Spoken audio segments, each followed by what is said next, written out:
Bismillah, salam alaikum wa rahmatullah wa barakatuh. Alors, je voulais vous expliquer la différence qu'il y a en islam euh, entre le fait de pardonner et le fait d'effacer les fautes et de ne pas châtier.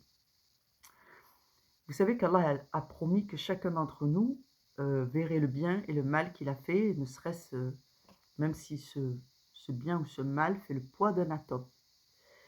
Subhanallah, ça veut dire qu'il y a des gens qui ont vécu toute leur vie et le bien qu'ils ont fait en cumulé ne dépasse pas le poids d'un atome aussi. Il y en a. Bon, bref.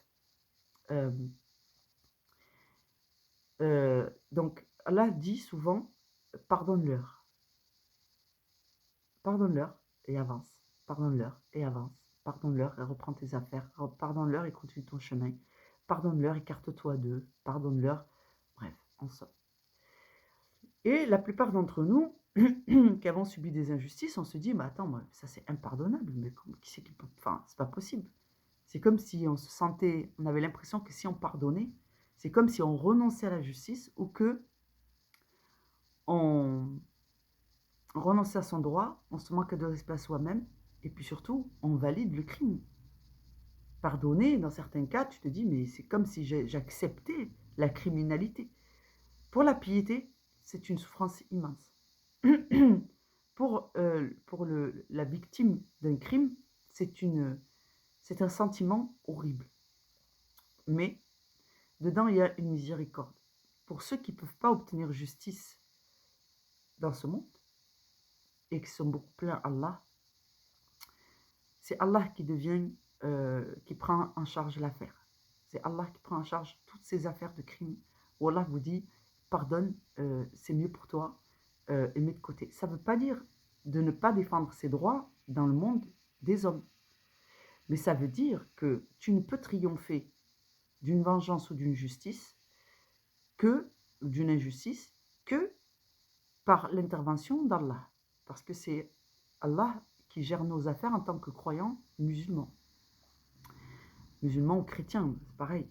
Donc c'est Allah qui intervient dans toutes les affaires, et donc il a sa part dans toutes les affaires, et donc c'est c'est auprès de lui que tu prends refuge et tu dis Allah, un tel ont commis une grande injustice à mon encontre, et je n'arrive pas à faire triompher ma cause parmi les hommes avec les moyens que tu nous as donnés. Et tu aurais les zaaf, parce que c'est une injustice. Et bien Allah te dit, euh, confie-moi tes affaires. Donc Allah est le tuteur de tous les croyants pratiquants. Donc vous avez l'usufruit de tout ce qu'Allah vous donne. Vous avez le droit d'utiliser les bienfaits dont Allah vous a comblés. Mais si quelqu'un vous lèse, vous tue, vous tabasse, vous casse la jambe, vous arrache vos enfants et ainsi de suite, Allah est le vrai propriétaire de tout ce que vous avez. Donc, il faut absolument le saisir. Il faut saisir Allah, qui est l'autorité la plus haute. Il faut dire, Allah, j'ai essayé de faire valoir mes affaires dans le monde des hommes, mais les hommes ne pratiquent pas la justice. Donc, je suis toujours lésé et je suis lésé doublement. Parce que les torts qui ont été commis à mon encontre ne sont pas reconnus, ou je n'ai pas les moyens de faire reconnaître les torts et de faire triompher la justice dans le monde des hommes. Saisissez-vous d'Allah. Et Allah vous dit, je suis le meilleur des héritiers, de toute façon tout lui revient. Et il vous dit, pardonne et mets-toi à l'écart quelque temps. Je dis, comment ça? Comment ça? C'est eux qui font le mal et c'est à moi de me mettre à l'écart. Comment ça? C'est eux qui foutent le why. Ils ont tout détruit. Enfin, bref, globalement, quoi. Voilà ce qu'Allah enseigne. La plupart d'entre nous, on est échaudés par cette nouvelle parce que on pense que pardonner, c'est de pardonner. Or, pardonner, ce mot, tel que les humains l'emploient, il n'existe pas en islam. D'accord? La compréhension qu'on a du mot pardonner n'est pas musulmane. Pardonner, ça ne veut pas dire effacer les fautes. Pardonner, ça ne veut pas dire oublier complètement tout ce qu'on a subi. Genre, ferme les yeux sur les injustices. Pardonner, c'est juste apaise ton cœur, considère que ça y est, tu as fait ton droit, que tu as déposé ton recours, Allah s'est saisi de l'affaire. Et qu'à partir du moment où Allah s'est saisi de l'affaire, tu pardonnes. Ça veut dire quoi pardonner? Ça veut dire fais taire la colère apaise-toi en sachant que c'est Allah qui a pris l'affaire en main. Tu vois, quand tu prends le meilleur des avocats, du coup, tu as l'impression que tu as enlevé quelque chose de gros, quoi. Tu te dis, c'est bon, mon affaire entre de bonnes mains. Et bien, quand tu saisis Allah, et Allah te dit, pardonne, et mets-toi un peu à l'écart. En vérité, par là, il est en train de te dire, je prends l'affaire. C'est bon, je m'en occupe. Tu peux te détendre. Ouais, tu vois, tu peux apaiser ta colère, c'est bon, je t'ai entendu, je prends l'affaire. Allah, quand il te dit pardonne, mets-toi un peu à l'écart, il est en train de te dire, éloigne-toi de la zone de turbulence, tu mérites un peu de repos. C'est un truc de fou. Hein. Et en somme, Allah est en train de te dire, je prends l'affaire, détends-toi, écarte-toi un petit peu de cette zone-là, de tout ce koufar qui te font du mal, prends des distances un peu avec eux, et patiente. Voilà. Pourquoi? Pourquoi ça veut dire ça, pardonner pour Allah? Parce que Allah distingue ce comportement qu'il appelle le pardon. En fait, c'est pardonne-toi à toi-même ton impuissance et sois reconnaissant parce que je prends l'affaire et je vais gérer tes affaires. À ce niveau-là, Allah, lui, il a tous les moyens et nous, nous sommes limités. Donc, prends la mesure que toi, tu es un sujet, que toutes les affaires sont les affaires d'Allah. Pardonne-toi d'avoir pris à cœur ces choses-là, alors qu'en réalité, ce n'est pas personnel contre toi. C'est juste parce que tu es un serviteur d'Allah. Ça, c'est une autre règle qu'il y a dans le Coran. Ceux qui s'en prennent aux serviteurs de Dieu s'en prennent à Dieu lui-même, parce qu'ils sont en train d'interférer dans ses affaires. Ils essayent d'empêcher le règne de Dieu. Or, Dieu règne aussi par ses serviteurs. Donc si Allah oppose quelqu'un et le met dans une situation et que les autres commencent à dire « Oh, c'est pas normal, tu nous empêches de faire des trucs, mais parce que la personne, elle tient à son intégrité, à ses valeurs », sachez que c'est Allah qui vous a mis en poste. Donc ceux qui vous attaquent à cause de ça, sachez qu'en réalité, ils sont en train de combattre Dieu. Donc quand vous dites « Oh Allah, mes ennemis, ils ont fait ça, mes ennemis, ils ont fait ça, mes ennemis, ils ont fait ça », en réalité, vous êtes en train de lui dire « En combattant ton règne, tes ennemis, ils ont fait ça, ils ont fait ça, ils ont fait ça, et en plus, ils ont commis une injustice envers moi. » Mais la liste des injustices qu'ils ont commis envers Allah, elle est déjà grande. Donc Allah était déjà saisi de l'affaire. Mais Allah va rajouter au fait d'être saisi de toute cette affaire, que toi-même tu l'as sollicité pour un préjudice personnel. Mais prenez la mesure que quand ils vous ont porté préjudice, ils ont porté préjudice aux affaires d'Allah il y a bien longtemps qu'ils ont commencé. Donc, il y a tout ça à prendre en compte. Et Allah te dit, ok, pardonne-toi, pardonne à toi-même. Je suis saisi de l'affaire. Bien sûr que c'est moi qui règne, c'est pas toi. Toi, tu es mon sujet. Tu avais ton poste et tes responsabilités. Mais s'ils ont nuit à ta vie, c'est parce qu'ils nuisent à mes affaires en tant que Dieu. Je m'en occupe. Prendre de l'écart avec eux, ça veut dire Allah, il te dit quoi? Tu peux quitter ton poste. Allah te met en poste dans la société. Il t'a mis à un endroit et il t'a dit tiens bon. Et ensuite, quand vraiment ils t'ont fracassé et que tu dis Allah, ils m'ont bouté, ils m'ont chassé de mon travail, ils m'ont fait ci, ils m'ont fait ça, ils m'ont fait ça, ils m'ont fait ça. J'essaye de faire avancer mes affaires, j'ai des recours et tout, je te demande de m'aider à me défendre et ainsi de suite. Mais quand tu n'as vraiment plus de solution, tu dis Allah. Comme Noah, il dit Allah, ils ont vaincu, ils ont été plus forts que moi. Je les ai rappelés matin et soir, fais triompher ta cause. L'air de dire, je suis à mon poste depuis des années, presque un siècle, et j'ai pas réussi. Fais triompher ta cause toi-même. C'est-à-dire, Allah, moi je m'avoue vaincu. Et de là, Allah lui dit, éloigne-toi d'eux, c'est-à-dire, Allah t'autorise à quitter ton poste de musulman à cet endroit-là. Il ne te dit pas de quitter l'islam, il te dit de prendre distance. C'est-à-dire que la place pour les mécréants ne sera plus dérangée par le serviteur, dans le sens où Allah ne va plus mettre de personnes intègres dans un milieu de pervers, il n'y aura plus personne à rappeler à l'ordre. Ces gens-là, Allah ne leur enverra plus, enfin toi en tout cas, tu n'es plus là, toi qui leur servais de rempart contre la folie, toi qui étais la personne qui rappelait à l'intégrité, toi qui étais la personne qui rappelait la fermeté d'une posture intérieure de droiture, tu vas partir. tu vas partir de cette situation. Donc, il n'y aura plus personne pour rappeler ces gens-là au règne d'Allah et pour les rappeler à la droiture, à l'ordre, à la raison. Donc, Allah va les enfoncer dans la folie. Ça, c'est la première chose qu'Allah va faire. Il va te retirer du champ de bataille et il va les enfoncer dans la folie. Ensuite, il y aura d'autres choses. Mais tu ne seras pas là pour voir, afin que ton cœur ne soit pas sollicité par les aspects du passé et les redondances et les rebondissements qu'il y aura dans le futur. Donc Allah te dit, laisse-leur un délai et pardonne-toi et pardonne-leur. Donc voilà, c'est-à-dire, toi, tu n'as plus les moyens d'agir en tant que serviteur dans ce contexte et Allah, lui, va s'en occuper. Donc Allah prend l'affaire, prend en charge toutes les affaires. Parce que pardon, c'est ça que ça veut dire en islam. Repassez la vidéo, faites des notes et changez la définition que vous avez du pardon qui est mal imprimée dans vos têtes et dans vos cœurs. Parce que c'est pour ça que vous souffrez et que nous souffrons. La vraie définition, c'est celle-là. C'est celle qui s'applique dans le monde parce que c'est Allah qui règne. Et puisque Allah ne délaissera jamais son règne, cette définition est la meilleure et la plus juste. En tout cas, pour l'instant, de toutes celles que j'ai pu comprendre et trouver. Et ensuite, pour les musulmans pratiquants, les croyants en général, chrétiens, juifs, qui sont sincèrement attachés à Allah, Allah a choisi un mot pour désigner le fait de pardonner. La définition qu'on avait avant, c'est la afwa. La afwa, c'est le fait d'effacer les fautes. C'est-à-dire que ce que nous, on appelle pardon, on considère que c'est l'effacement. C'est pas vrai. Hein. Allah distingue la afwa de...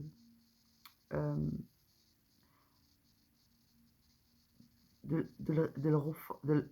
sais pas comment on dit en arabe. Pardon, on dit afu anna waghfir lana. Afu waghfir. C'est-à-dire pardonne et efface. Non, aghfir lana afu anna. Voilà, pardonne et efface. Donc, la afwa, c'est l'effacement. Donc, l'effacement, c'est pas donné à tout le monde. Non plus. C'est ça le vrai pardon, que nous, on pense que c'est ça le pardon. Cette définition du pardon qu'on utilise, c'est celle-là. C'est pour ça qu'on tombe malade. On en est malade à l'idée de pardonner des gens qui sont des criminels. Donc, quand Allah dit pardonne, en vérité, il n'est pas en train de dire j'efface toutes leurs fautes. Il est en train de dire je prends l'affaire. C'est beau. Tu peux quitter ce poste-là, je vais t'en donner un autre. Mais il va falloir du temps pour se réparer, pour récupérer et ainsi de suite. Mais soyez vigilants parce que on ne quitte pas notre qualité de serviteur de Dieu en action. Parce que les musulmans sont ainsi. À partir du moment où ils obéissent à Allah et ils cultivent les valeurs de droiture, de vérité, d'intégrité et toutes les autres, de respect du foyer, de respect de la famille, du respect de la femme, du respect de l'intégrité des individus, de ne pas faire le mal, de ne pas mentir, de ne pas rentrer donc, dans des mensonges collectifs, de ne pas nuire aux autres, et ainsi de suite, eh bien, ils sont déjà un rempart contre le mal. Et donc, forcément, dans une société où les gens font tout le contraire, eh bien, vous allez avoir des missions. Vous allez en avoir des missions. Hein. C'est-à-dire qu'à partir du moment où vous êtes ce que vous êtes en mission. Là, c'est fini. Donc, Allah vous autorise à prendre un peu du recul avec la situation, avec la zone de conflit, quand il te dit pardonne-leur et prends des distances avec eux. Ça veut dire je prends l'affaire, retire-toi de là, on va les laisser sans rappeleur. Voilà, c'est fini. C'est-à-dire qu'Allah vient déjà de prendre un décret. Ça, c'est un décret. Quand vous en êtes là, il faut obéir à ce décret. C'est écrit dans le Coran. Allah l'a même ordonné à son prophète et messager. C'est un immense commandement. Et il le dit souvent. Ne te chagrine pas pour eux. Il se peut que tu te chagrines pour eux parce qu'ils n'ont pas cru, parce qu'ils ne t'ont pas cru, parce qu'ils n'ont pas cru au droit, ils n'ont pas respecté les règles de droiture, la notion de propriété, la notion de respect, la notion d'intégrité, ils n'ont pas respecté, ils ne croient pas à ces choses-là. Vous comprenez? Donc ça vient d'Allah. Donc quand Allah te dit tu dois développer ton être et être une personne de droiture, un vertueux, un ceci, un cela, c'est ce que vous faites. Les gens quand ils vous combattent, eh ben, ils ne croient plus en ces valeurs, ils ne les cultivent même pas eux-mêmes. Ils font un faux semblant. Mais dans le fond, en réalité, ils n'y croient pas. Donc quand ils croisent quelqu'un comme vous, ils vont le combattre. Et ensuite, ils vont te dire, et ensuite Allah te dit dans le Coran, et il dit ça à son messager, mais c'est exactement la même chose, peut-être tu vas te chagriner pour eux parce qu'ils ne croient pas. Donc avant d'arriver au fond de ton histoire la plus compliquée, au début tu étais là, mais je ne comprends pas. Pourtant je suis juste, pourtant je me remets en question, pourtant je cherche à savoir si le tort il vient de moi. Mais à chaque fois que je corrige quelque chose en me disant, bon peut-être je peux arrondir les angles, eux ils en rajoutent un double, ils font encore plus d'histoire. Et ça ne s'arrange jamais. Eh bien c'est cette règle dans le Coran qui s'applique. Il se peut que tu te chagrines pour eux parce qu'ils ne croient pas, mais ne te chagrine pas, parce qu'en réalité, c'est déjà des démons. Et Allah les fait s'enfoncer. Et Allah te dit, prends un écart avec eux. Donc si on obéissait tantôt, un peu plus tôt, qu'on comprenait tous ces principes, un peu plus tôt, ça nous éviterait d'arriver dans des situations aussi enfoncées dans les problèmes, avec des gens qui ne craignent pas Allah, qui ne croient pas dans la vertu et le bon comportement. Ce sont des gens qui, la plupart du temps, dans cette société, on a affaire à des gens qui se soucient de si leur comportement il est bien adapté au fait que les autres ils puissent les aimer, les apprécier, les intégrer dans le groupe. Mais jamais, au grand jamais, leur définition d'être une bonne personne dépend d'Allah. Ça, c'est les croyants pratiquants. Un croyant pratiquant, il s'en fout du regard des autres. C'est pas sa priorité, on va dire. Il s'en fout pas, mais ça vient en second lieu. C'est pas sa priorité. Le serviteur d'Allah, il va questionner son propre comportement au regard d'Allah. Regarde Allah, je suis bien comporté là. Ce que j'ai fait, c'était correct. J'ai pas négligé la tâche, mais j'ai pas non plus accordé trop d'intérêt à une tâche qui est subsidiaire. Je me concentre sur des tâches principales et c'est là que je mets le plus de concentration et d'attention. Je ne fais pas tel commérage, je ne pratique pas tel mauvais comportement. Enfin, je ne sais pas. Tu confies à Allah. Mais les autres, non. Les autres, ils vont confier à leur supérieur hiérarchique. Donc, sachez que on n'adore pas les mêmes, on n'a pas les mêmes dieux. Surat al-Kafirun. قل يا أيها الكافرون لا أعبد ما تعبدون ولا أنتم عابدون ما أعبد ولا أنا عابد ما عبدتم ولا أنتم عابدون ما أعبد لكم دينكم ولي دين. Dis-moi à qui tu vas te plaindre et je te dirai qui est ton maître. Dis-moi à qui tu obéis et je te dirai qui est ton maître. Dis-moi quand tu te vérifies ton comportement, à qui tu te fies pour savoir si ton comportement il est bon ou s'il n'est pas bon, et je te dirai qui est ton maître. Donc voilà, comprenez bien que ceux qui adorent Dieu ne sont pas comme ceux qui n'adorent pas Allah. Et quand même ils te diront je suis croyant, ce sont des menteurs. Et quand bien même c'est pas des menteurs, et quand bien même c'est pas des menteurs, ils croient que quelque chose règne. Mais ils croient comme croient les imbéciles. Je crois que j'aime les fleurs, mais je ne suis pas sûre. Je crois que, ou alors, ils aiment leur Dieu comme ils aiment les sushis, les fleurs et les sacs à main. Donc, méfiez-vous d'obéir à la loi d'Allah, de comprendre la véritable nature, la véritable définition du mot pardon en islam, que à ce pardon n'est pas un pardon, mais le pardon est mise entre les mains d'Allah et je patiente parce que je patiente, mais il faut aussi que j'arrive à trouver la paix intérieure. Patiente et trouve la paix intérieure et éloigne-toi d'eux. Allah te fait sortir de ton poste et te dit prends des distances avec ces gens. Ensuite, il te dit pardonne, c'est-à-dire trouve la paix intérieure, tourne ton esprit vers autre chose, continue à avancer. Je suis saisi de l'affaire. Et le châtiment pour eux a déjà commencé à partir du moment où Allah éloigne d'eux les bons serviteurs, les croyants pratiquants. Allah éloigne, il va éloigner petit à petit tous les musulmans si tout le monde obéit à cette règle. Je vous le dis la vérité, si tout le monde obéit à Allah, tout le monde, quand il est croyant pratiquant, obéit à cette règle, il s'éloigne de ceux qui lui font du tort, quand ils sont allés trop loin, qu'il n'a pas réussi à les ramener à la raison, quand ils ont eu raison, eux, de sa patience et de son courage et de sa force, qu'il se saisit d'Allah et qu'il s'éloigne, tous les musulmans vont sortir de la société. Et c'est déjà commencé avec ça a déjà commencé ce phénomène. Il y a beaucoup de musulmans français qui partent de France. Il y a beaucoup de croyants chrétiens qui partent de France. Bientôt, quand on aura tous obéi, il ne restera plus qui en France? Il ne restera plus que les koufars. Dans votre village, dans votre ville, dans votre quartier, il ne restera plus que les koufars. Quand on aura tous obéi à ce décret d'Allah, Il ne restera plus que les kuffars. Et qu'est-ce qui se passe dans le Coran quand Allah fait sortir les croyants de la cité? Eh bien, c'est pour les détruire. Et tu ne verras pas de changement à la règle d'Allah. Et pour l'instant, la plupart d'entre nous, on n'a pas pris la mesure de ces décrets. On n'a pas pris la mesure de l'importance d'obéir vraiment. Et on n'a pas compris comment on applique le Coran, comment on applique les lois.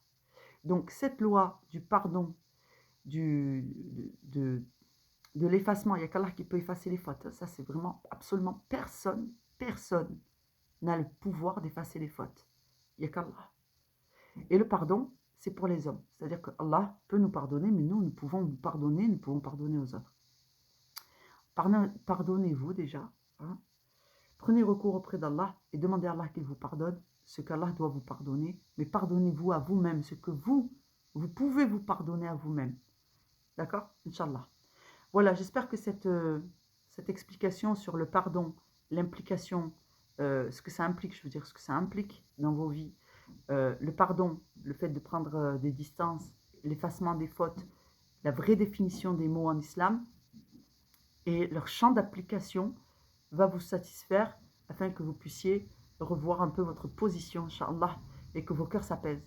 Salam alaikum wa rahmatullahi wa barakatuh.